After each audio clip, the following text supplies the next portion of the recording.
सज्जनों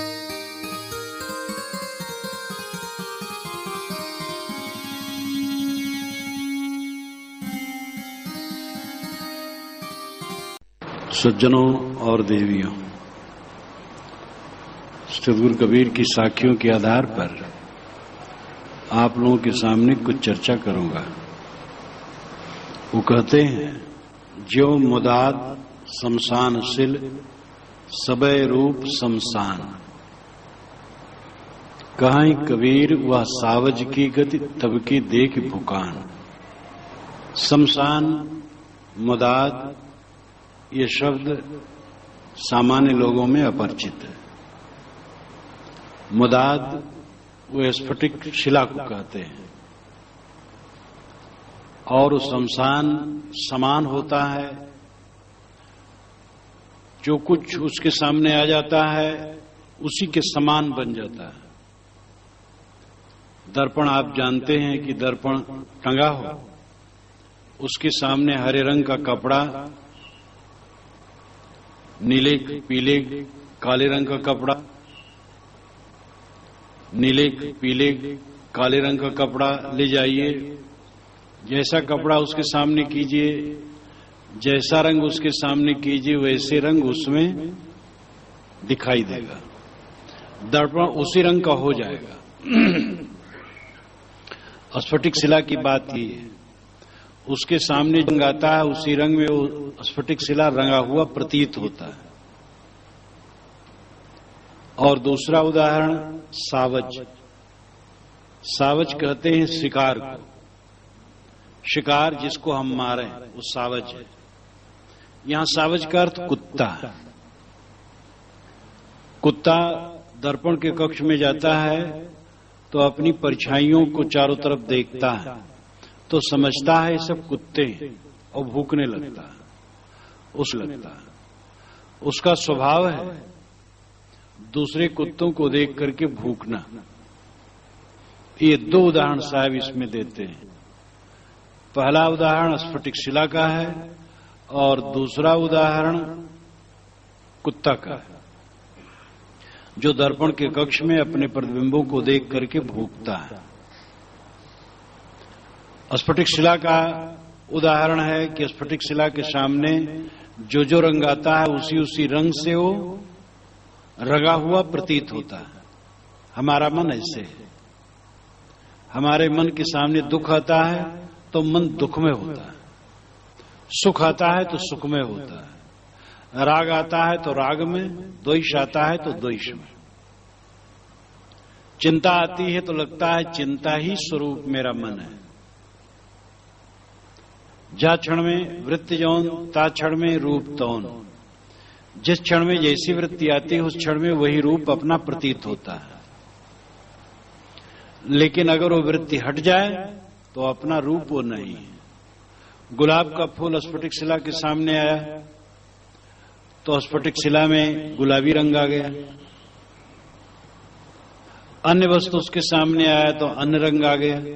लेकिन सब रंग हट गया तो स्फटिक शिला अपने आप स्वच्छ है। जो कि दर्पण आपके सामने, दर्पण आप देखते हैं, दर्पण से उदाहरण ले सकते हैं।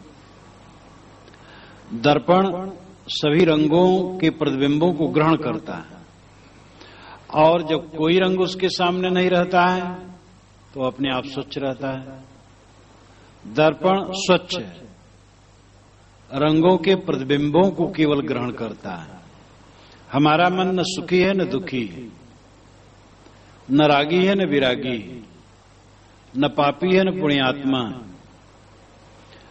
जैसे जैसे वो बिंबों को ग्रहण करता है वैसे वैसे वो प्रतीत होता है।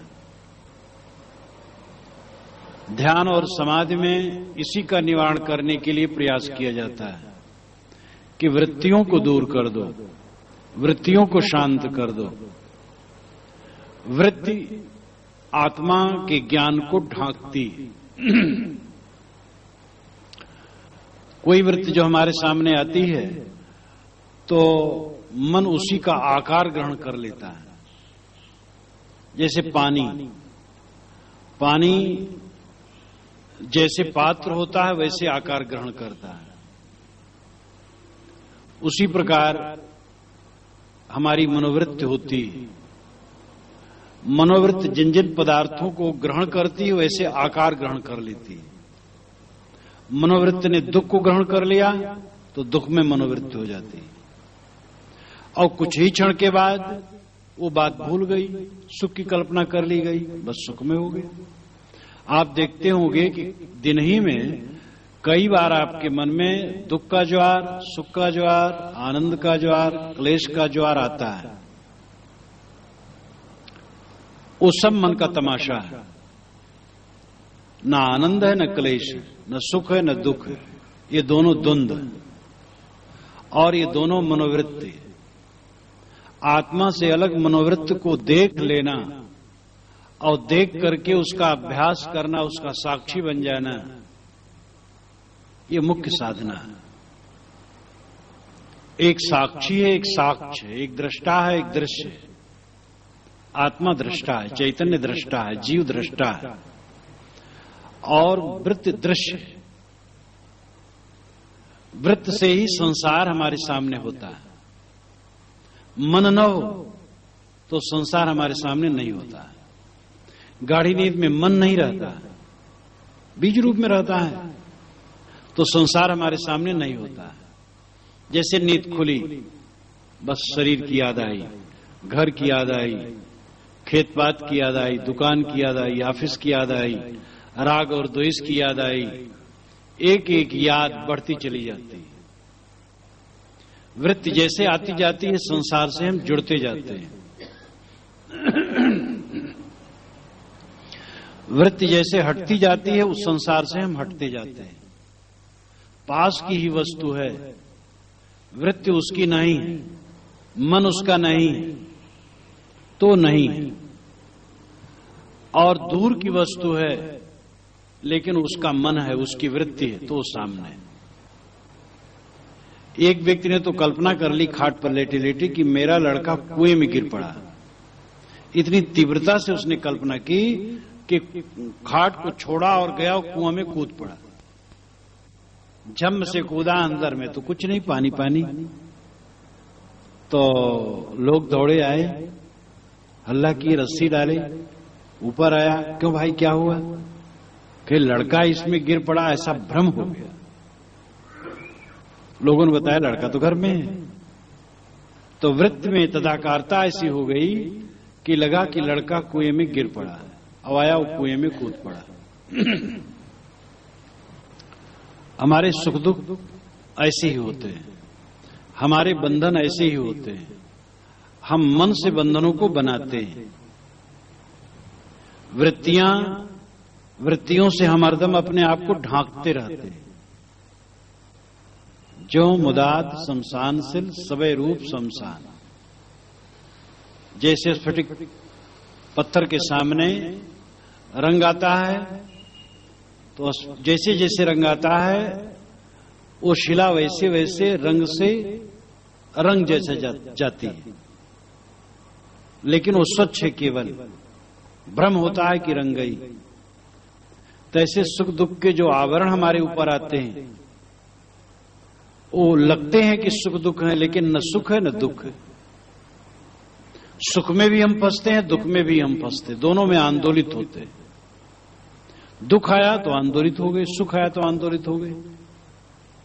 कहा जाता है एक आदमी बहुत गरीब रिक्शा चालक, वो लॉटरी का टिकट ले लिया था, तो कई लाख उसको मिले। तो मिले क्या, बस आया, नाम आया कि मिलेगा, उसका हार्ट अटैक हो गया। आनंद के अतिरेक में हार्ट अटैक हो गया और वो मर गया। तो सुख भी हमें आंदोलित करता है, दुख भी आंदोलित करता है। सुख हमें संसार में बांधता है और दुख तो बंधन है ही है। जहां जहां हमें सुख की अनुभूति की कल्पना होती है वहां हमारा मन बंध जाता है, और वहां बंध जाने से हमारा मन अपने इष्ट में नहीं लग सकता है। हमारा जो इष्ट है, हमारा जो प्रियतम है, हमारा जो परमात्मा है, जो हमसे कभी अलग नहीं होता है, उसमें मन जब डूबेगा और निरंतर उसमें मन रहेगा तब अंतिम रिजल्ट अच्छा होगा। मरते समय तब हमारी सफलता होगी। बाहर मन लगा है, बाहर मन डूबा है, तो खींचे खींचे हम रहेंगे। अवंत समय में यमराज की डोरी हमें खींच करके पटक देगी फिर संसार में। अंतिम रिजल्ट ठीक हो, उसके लिए पहले से सावधानी की जरूरत है। हमारा मन संसार में कहीं न लगा रहे, संसार का काम करें। काम करना पड़ेगा। काम करना और लगा रहना दोनों में अंतर है। हम काम कर सकते हैं और उससे अपने मन को बिल्कुल निकाले रख सकते हैं, और इस संसार से तरने का यही रास्ता है, दूसरा रास्ता नहीं। कर्म न किया जाए संभव नहीं।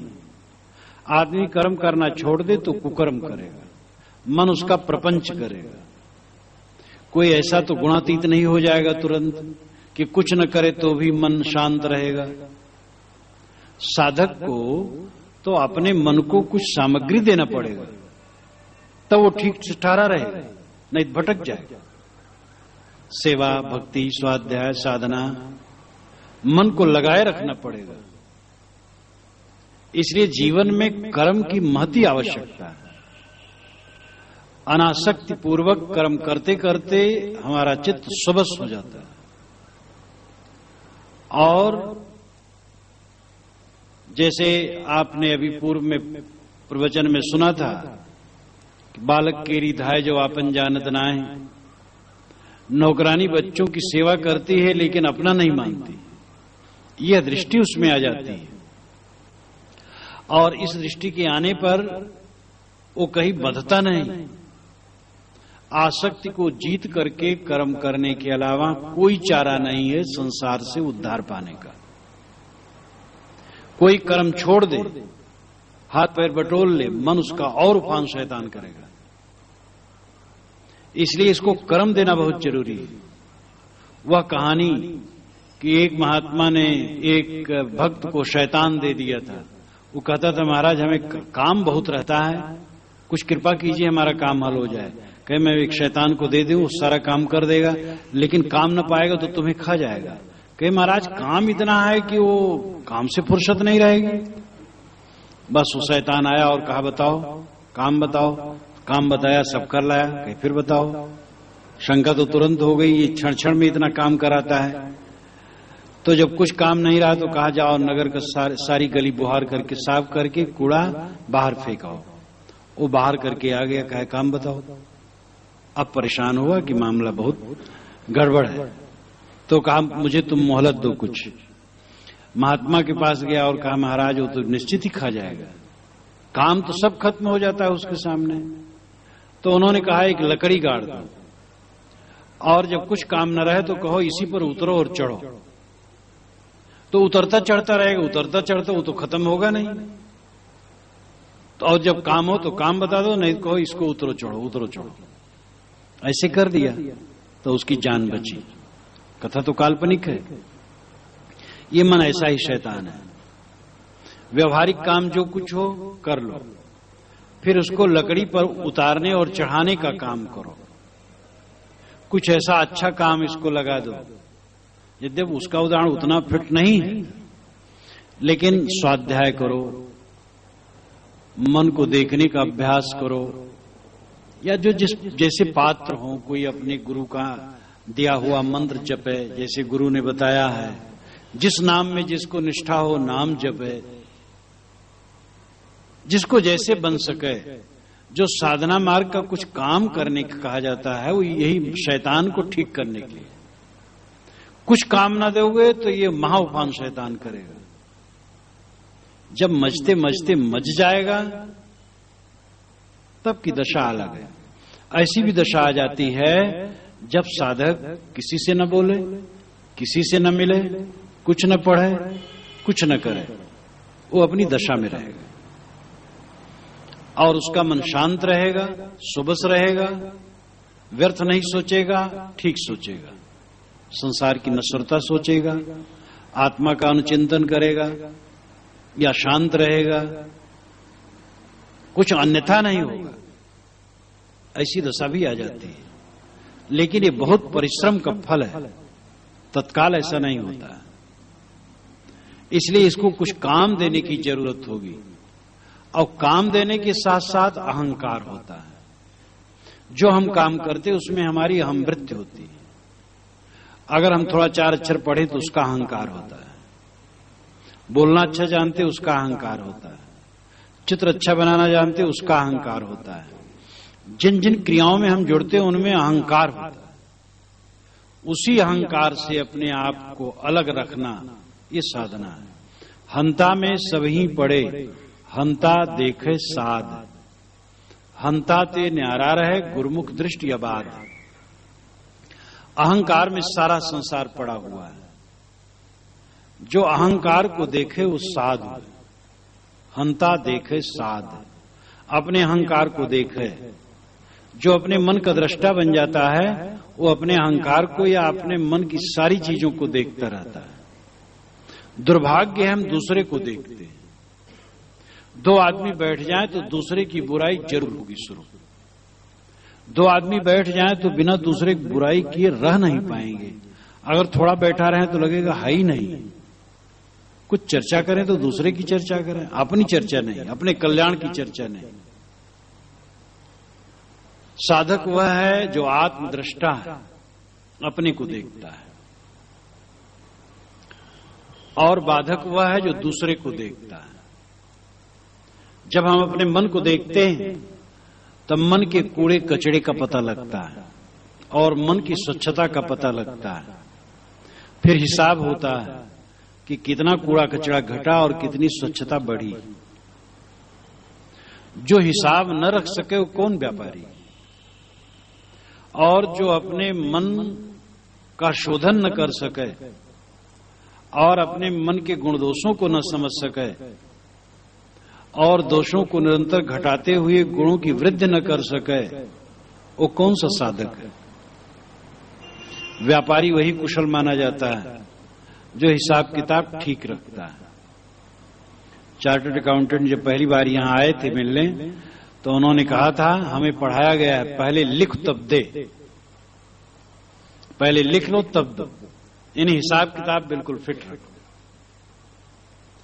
हमें मन का हिसाब ठीक रखना चाहिए, अपने मन को देखना चाहिए, मन में क्या गर्दा गुब्बार है, और देखते जाओ तो इतना आनंद आएगा, इतना सुख मिलेगा।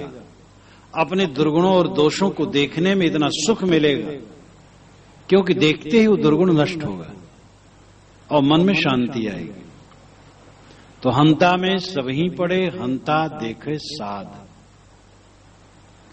हंता ते न्यारा रहे, अहंकार से अपने को रहित रखता है। गुरमुख दृष्टि अबाध, वो गुरमुख दृष्टि ग्रहण करता है, इसलिए उसके मार्ग में कोई बाधा नहीं रहती, कोई विघ्न नहीं रहता। तो हमारे अंदर में जो सुख और दुख आते हैं, राग और द्वेष आते हैं, मन के जितने उपद्रव आते हैं वह उस समय यथार्थ लगते हैं, लेकिन यथार्थ नहीं, वो मन की वृत्ति। मन हमारा स्वच्छ दर्पण के समान है। जैसी जैसी वृत्ति आती वैसी वैसी वृत्ति में वो रंग उठता है और हम भ्रमवश समझते हैं कि यही मेरा स्वरूप है। काम आया तो हम काम में हैं, लगता हम काम से अलग है ही नहीं। लेकिन जिस समय आपके मन में काम नहीं रहता है तो काम की व्यवस्था कहां रहती है।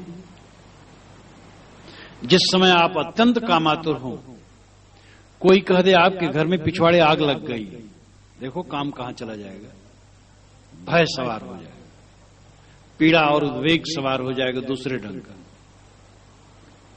ये वृत्तियां तो बादल के समान हैं, आती हैं और जाती हैं वृत्तियां। जो वृत्तियों का साक्षी होने लगता है उसके बदल छटने लगते हैं। अपने वृत्तियों के साक्षी बनो। सदगुरु कबीर ने सहज समाज का जो अभ्यास बताया यही बताया। आंख न मोदो, कान न रूधो, काया कष्ट न धारो, खुले नयन हंसी हंस पहचानो, सुंदर रूप निहारो।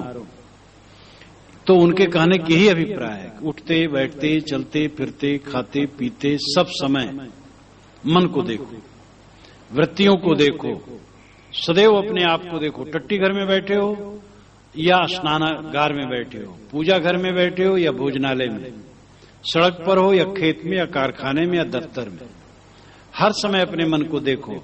देखो कितनी अखंड पूजा होगी, कितनी अखंड साधना होगी, और थोड़े समय में कितना अंतर हो जाएगा जीवन में। हम करते नहीं जो करना चाहिए, हमें करने पर तत्पर होना चाहिए। तो साहब कहते जो मुदा शानसिल सवै रूप समसा। दर्पण के सामने जो रंग आया, दर्पण उसी रंग का भासता है, लेकिन दर्पण उस रंग का नहीं।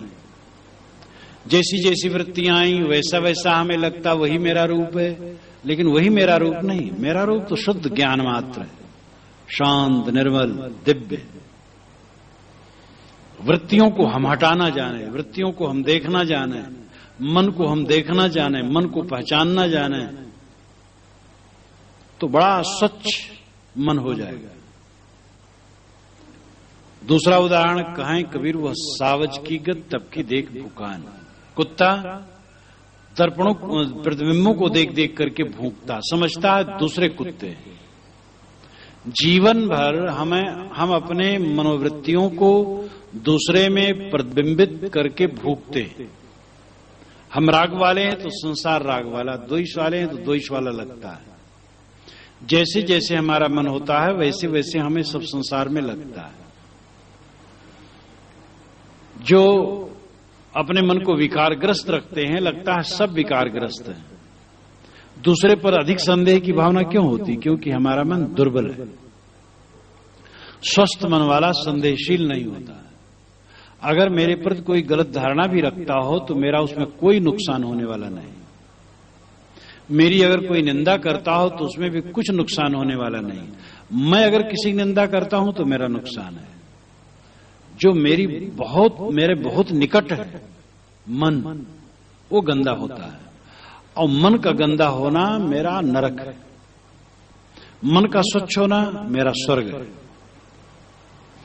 इसलिए अगर मैंने कहीं निंदा किसी की तो मेरा नुकसान हुआ, अगर कोई मेरी निंदा करता तो कोई नुकसान नहीं।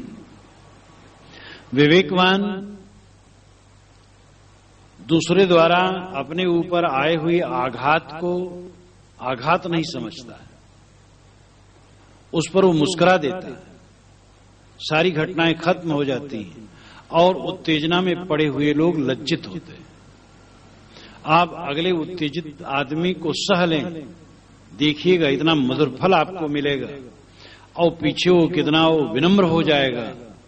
आप ऐसा करके देखिए।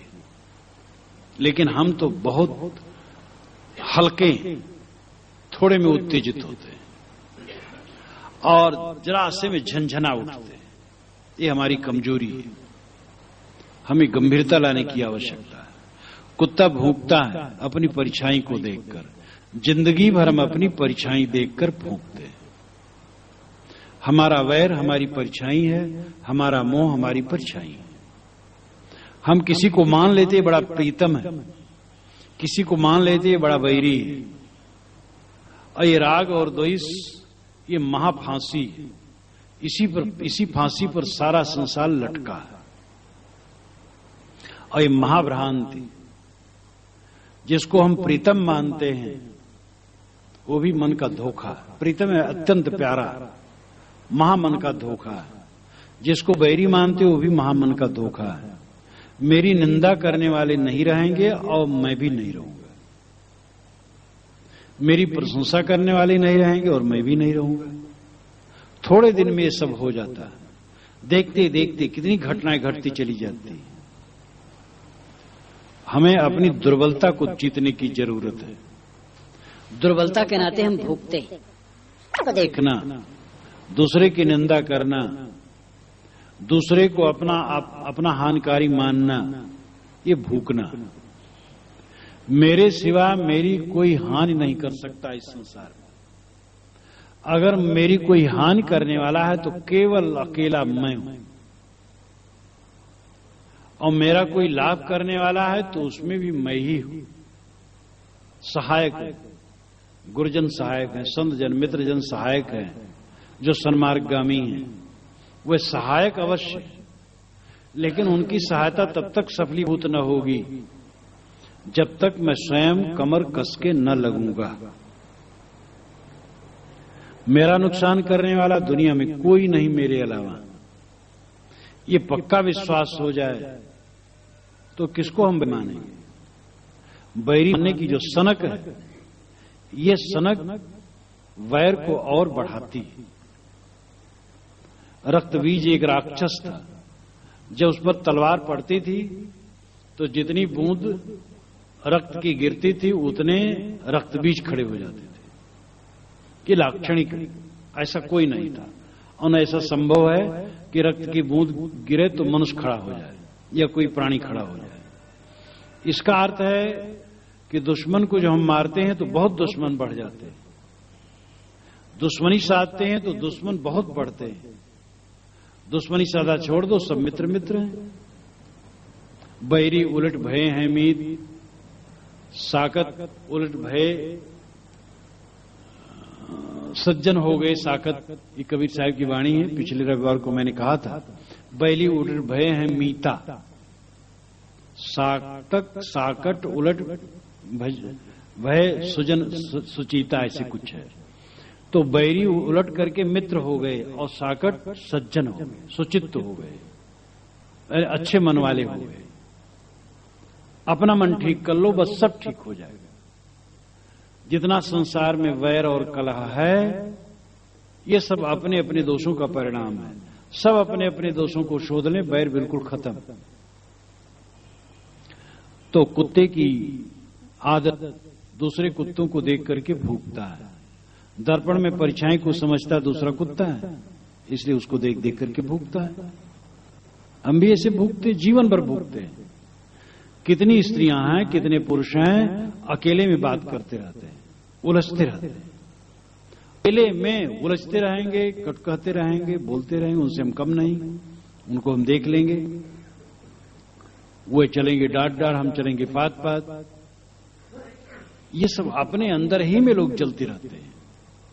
तो कुत्ते के समान हमारी मनोवृत्ति है, और अपने ही बिंबों से प्रभावित होकर दूसरे में प्रतिबिंबित करके अपने बिंबों को हम भटकते रहते हैं।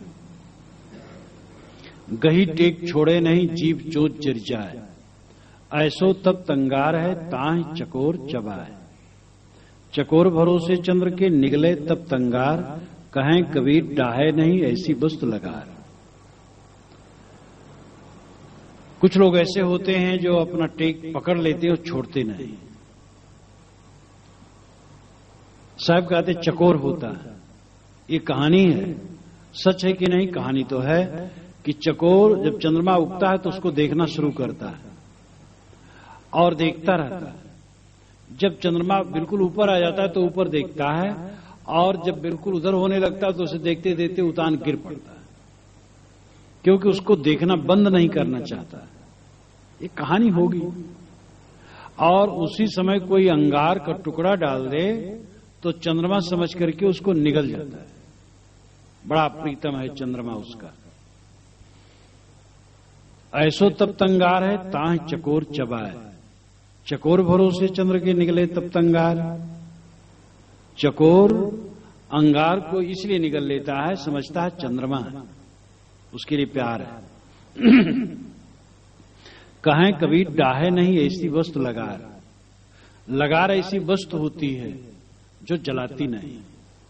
प्रेम ऐसी वस्तु होती है कि उसमें सब सुख लगता है। एक लड़की थी तो अपने भाई को कांधे पर लिए जा रही थी, तो वो कुछ अंतर दोनों की अवस्था में रहा, और लड़का जरा ज्यादा स्वस्थ था और लड़की कमजोर थी। तो कांध पर लिए जाए और एकदम वो परेशान होती जाए।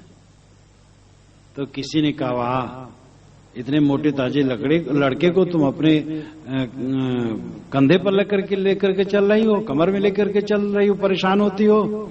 तो कहे, हाँ हमार भैया हो, हाँ हमार भैया हो। हमार भैया हो चाहे जितना मोटू हो, चाहे जितनी परेशानी हो, हमारा भैया तो है। अपना भैया ना हो तो पतला भी मोटा लगे। तो लगार ऐसी वस्तु है, प्रेम ऐसी वस्तु है कि वो भारी नहीं लगती। चकोर की बात ऐसे है, ये अन्योक्ति अलंकार है। साहब की वाणी कितनी अलंकारों में, जो कि अलंकार की बात है, रूपक कह देते हैं, असली बात वो शब्दों में नहीं कहते, लेकिन साफ हो जाता है। लगन, हमारी लगन ऐसी होती है, लगन में दृढ़ संकल्प वाले अगर हम हैं तो काम हमें बोझा नहीं लगेगा। हठ और दृढ़ संकल्प, ये दो दिशाएं हैं। गलत बात को पकड़ लिए और हठी हो गए, नहीं छोड़ेंगे, मर मिटे, नुकसान हो जाए, नहीं छोड़ेंगे, ये हठ है।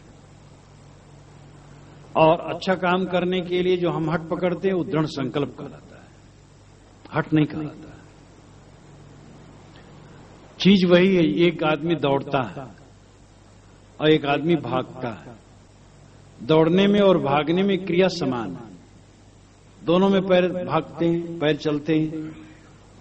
दौड़ा जाता है अपनी इच्छा से, भागा जाता है दूसरी की इच्छा से। भागते हैं भय से और दौड़ते हैं कोई काम करने के लिए।